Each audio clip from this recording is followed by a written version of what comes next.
ठंडी हवाएं चल रही थी कि तभी एकदम से बिजली कड़कड़ाई। पूरा माहौल बदल चुका था। ऐसा लग रहा था कि कभी भी बादल बरस सकते हैं। और खेत से मेरा घर तकरीबन 1 किलोमीटर की दूरी पर था। मैं अब अपने घर जाने के लिए आगे बढ़ा ही था कि किसी ने एकदम से आवाज लगाई, इसे भी अपने साथ लेते जाओ। तो दोस्तों चलिए बढ़ते आज की एक और रोंगटे खड़े कर देने वाली इस खौफनाक कहानी की ओर। दोस्तों मेरा नाम हिमांशु है और ये जो घटना है मैं आपको सुनाने जा रहा हूँ, ये आज से तकरीबन 10 साल पुरानी घटना है। तब के वक्त में अधिकांश लोग खेती गृहस्थी और उस समय के बच्चे भारी खेल कूद ज़्यादा ही करते थे। मैं भी उन्हीं बच्चों में से एक था। उस वक्त मेरी उम्र लगभग 16 साल की थी और मैं अपने परिवार के साथ उत्तर प्रदेश के एक छोटे से गांव मंगलपुर में रहता हूँ। मेरे परिवार में हम 3 लोग हैं, मेरी माँ और मेरी बहन जो मुझसे 2 साल की छोटी है। जब मैं 4 साल का था तभी एक दुर्घटना में मेरे पिताजी की मृत्यु हो गई थी। मेरी माँ ने बहुत ही कठिनाइयों से मुझे और मेरी बहन को पाला है। हमारे गांव के किनारे एक कच्ची टाट की हमारी एक छोटी सी झोंपड़ी थी जिसमें हम रहा करते थे।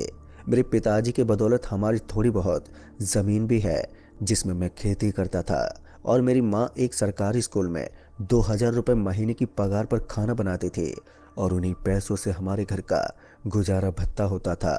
एक दिन शाम के वक्त हम सब बैठे आपस में बातें कर रहे थे कि तभी मेरी छोटी बहन बातों ही बातों में मेरी माँ से मेरे पापा के बारे में पूछने लगी कि आखिर क्या हुआ था मेरे पापा के साथ और कैसे उनकी मौत हो गई। मेरी छोटी बहन के मुंह से इतना सुनते ही मेरी माँ भावुक हो गई और मेरे पिताजी के बारे में बताते हुए हमसे कहने लगी, जब मैं इस गांव में आई थी तो हमारे पास सब कुछ था, एक अच्छा घर, गाड़ी, पैसा। तुम्हारे पिताजी के एक चचेरे भाई थे जो तुम्हारे पिता की तरक्की से बहुत ही ज़्यादा जलते थे और मीठी मीठी बातों में तुम्हारे पिता को हमेशा उलझाए रखते थे, लेकिन वो भोला आदमी उनके षड्यंत्रों को ना समझ सका। हिमांशु का जन्म हमारी शादी के 6 साल बाद हुआ और जब ये 4 साल का हुआ तो एक रात इसके पिताजी अपने चचेरे भाई के बहकावे में आ गए। ठंडी की वो सर्द रात थी। मैं लाख मना करती रही लेकिन वो नहीं माने और चले गए। इतना कहकर मेरी माँ रोने लगी और हम सबकी आंखों में भी आंसू आ गए। आगे माँ कुछ कहने ही वाली थी कि तभी हमारे दरवाजे पर एक दस्तक हुई।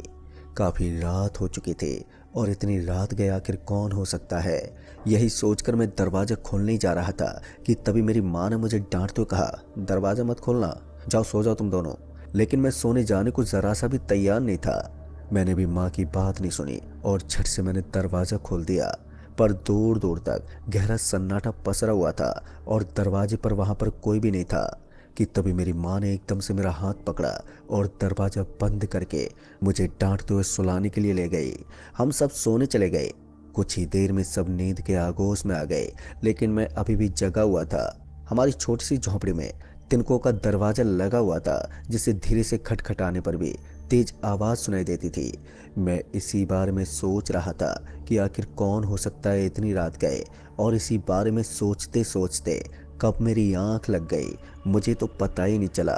अगली सुबह जब मेरी आंख खुली तो मैं फ्रेश होकर अपने घर के बाहर दातुन करते हुए निकला तो मैंने देखा कि गांव की ओर सब लोग लकड़ियां लेकर जा रहे थे।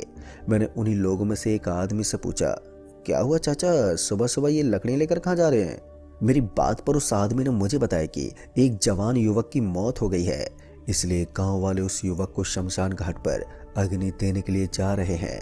गांव में ज्यादातर ये घटनाएं आम बात हैं।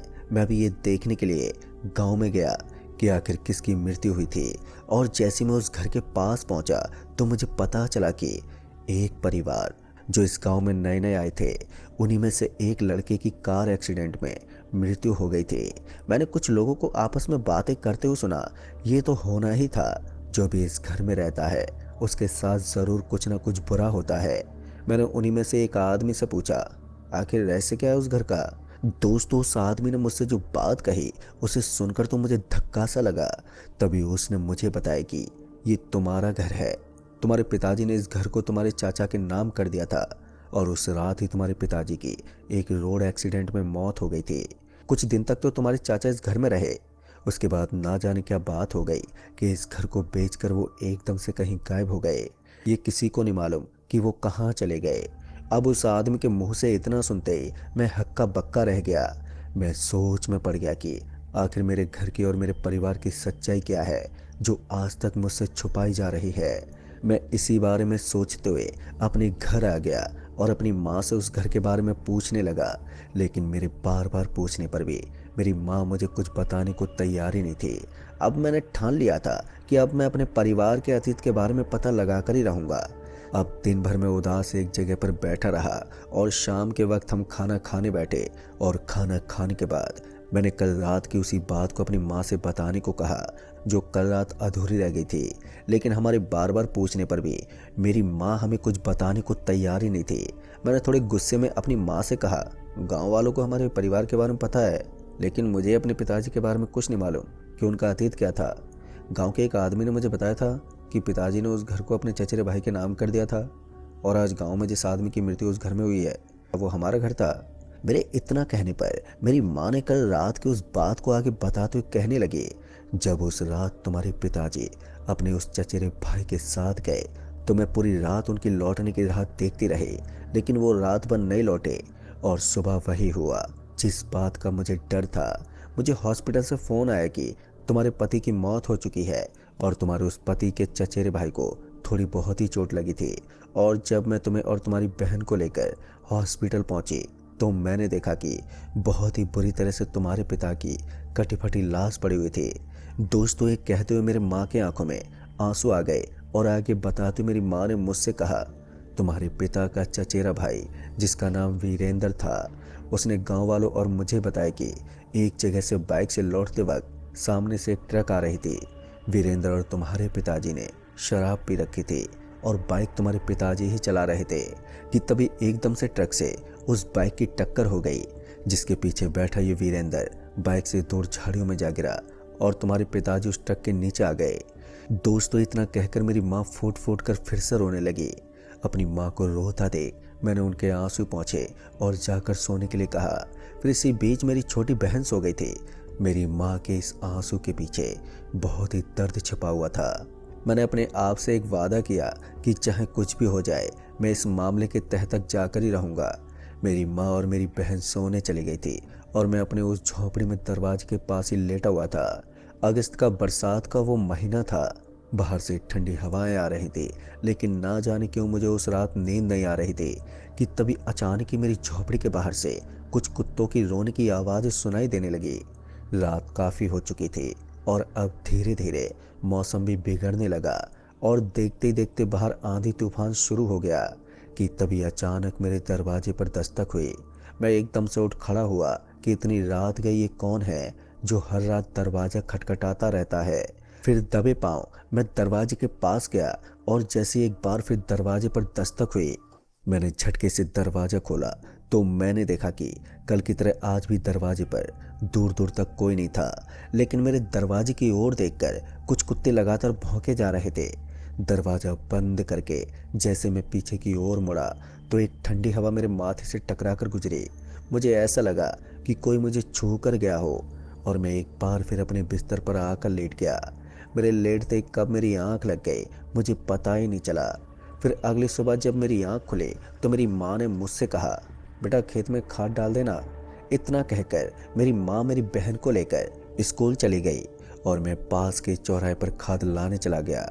कुछ देर के बाद मैं खाद लेकर घर लौटा और खाना खाकर मैं अपने घर के पड़ोस के बुजुर्गों से मैं अपने दादा दादी और अपने पिताजी के बारे में पूछने लगा। मुझे एक बुजुर्ग बाबा मिले जो मुझे शुरू से सब कुछ बताते हुए कहने लगे, बेटा तुम्हारे पिताजी बहुत ही दयालु स्वभाव के आदमी थे, लेकिन जब वो तुम्हारी उम्र के थे तो बदकिस्मती से तुम्हारे दादाजी चल बसे थे और तुम्हारे दादाजी के जाने के 1 साल के अंदर ही तुम्हारी दादी भी चल बसी थी। उसी के बाद तुम्हारे पिताजी का देखभाल तुम्हारे पिता के चाचा ने किया। उनका खुद का एक लड़का भी तुम्हारे पिता की उम्र का था और तुम्हारे पिताजी की उनके चाचा के लड़के से आपस में बहुत बनती थी।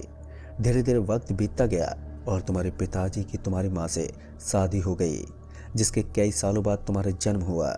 लेकिन ना जाने तुम्हारे पिता में और तुम्हारे उस चाचा में क्या अनबन हो गई, ये तो भगवान ही जाने। और एक दिन दुर्घटना में तुम्हारे पिता की मृत्यु हो गई। तुम्हारे पिता की मृत्यु के बाद तुम्हारे चाचा भी अपने परिवार को लेकर ना जाने कहाँ चले गए, ये किसी को नहीं मालूम। फिर मैंने उस बुजुर्ग आदमी से पूछा, क्या वो घर हमारा था? उस बुजुर्ग ने मुझे आगे बताया कि हाँ वो घर तुम्हारा ही था, लेकिन इसके बारे में मुझे आगे कुछ नहीं पता है।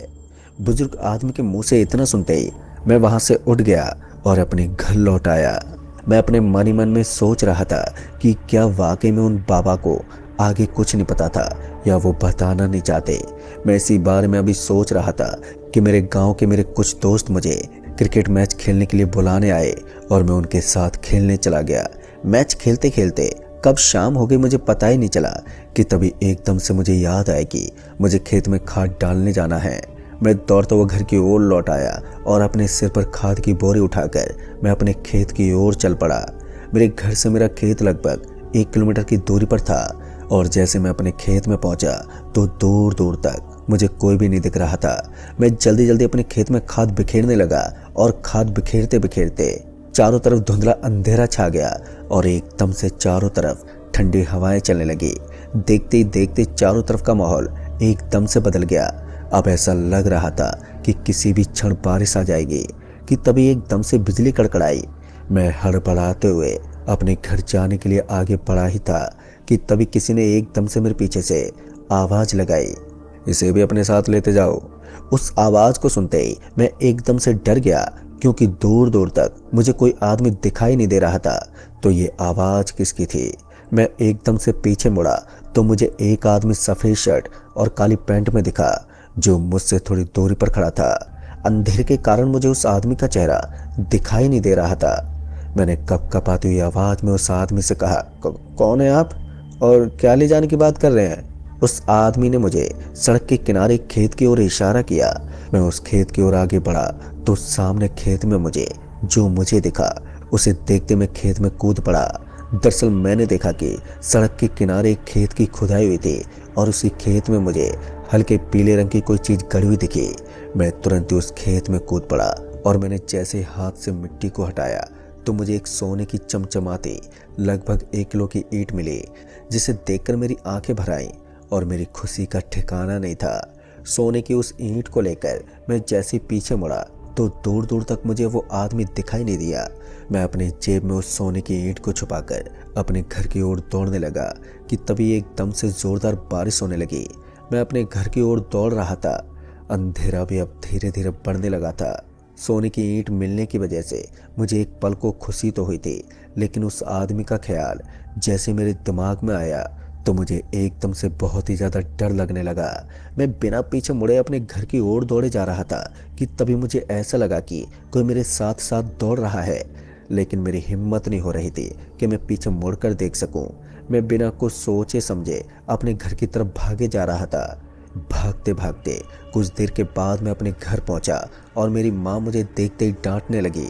मैंने दरवाजा बंद किया और अपनी माँ को शांत कराते हुए मैंने उन्हें उस सोने की ईंट को दिखाया, जिसे देखते मेरी माँ के आंखों में आंसू आ गए और उन्होंने मुझे बताया कि हमारे उस पुराने घर में हो रही घटनाओं के चलते उसे बेचने के लिए ग्राहक की तलाश है।